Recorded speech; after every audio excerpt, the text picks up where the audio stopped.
অন্তরঙ্গ আলাপনে এ মুহূর্তের কবি সাহিত্যিক সহেলী সাহা।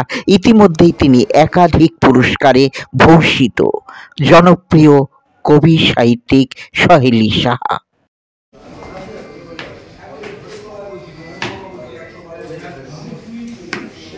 বরণ করে নিচ্ছে শর্মিষ্ঠা।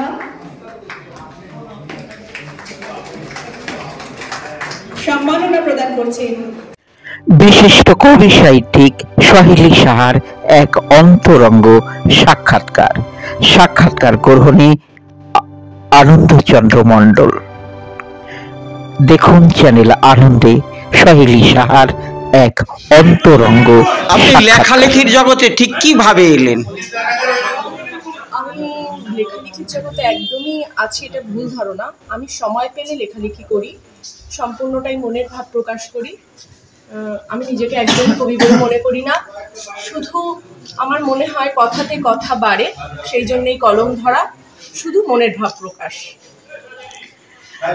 আপনি এই যে আপনি যে সংসারের ঘর সামলে সময়টাই বা আপনি সামাজিক কাজের সাথে ওতপ্রোতভাবে জড়িত আমরা জানি, তো এর মাঝে যে লেখালেখিটা চালিয়ে যাচ্ছেন, আপনার পারিবারিক ক্ষেত্র থেকে কি কোনো অসুবিধা হয় না? না, আমার মনে হয় সম্পূর্ণটাই ইচ্ছে। মানুষের ইচ্ছে থাকলে এমন কোনো কাজ করতে পারে না, এরকম হয় না।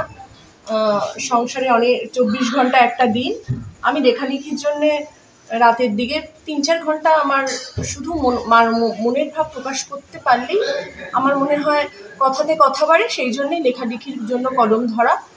এবং আমার যারা কবি দাদা দিদি ভাইরা এবং শ্রোতারা আছে, তারা সেটাকে গ্রহণ করে, এটা আমার সৌভাগ্য।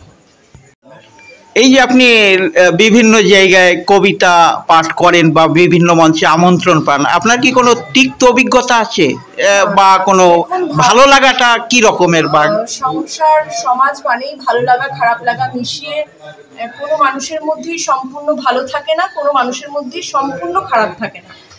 গ্রহণ করাটা নিজের উপরে নির্ভর করে যে আমি কোনটা গ্রহণ করব। আমার কোনো খারাপ অভিজ্ঞতা নেই কাউর সম্পর্কে। তো আমাদের চ্যানেল আনন্দের পক্ষ থেকে আপনাকে অসংখ্য ধন্যবাদ জানাই। নমস্কার, সকলে ভালো থাকবেন, ভালো রাখবেন।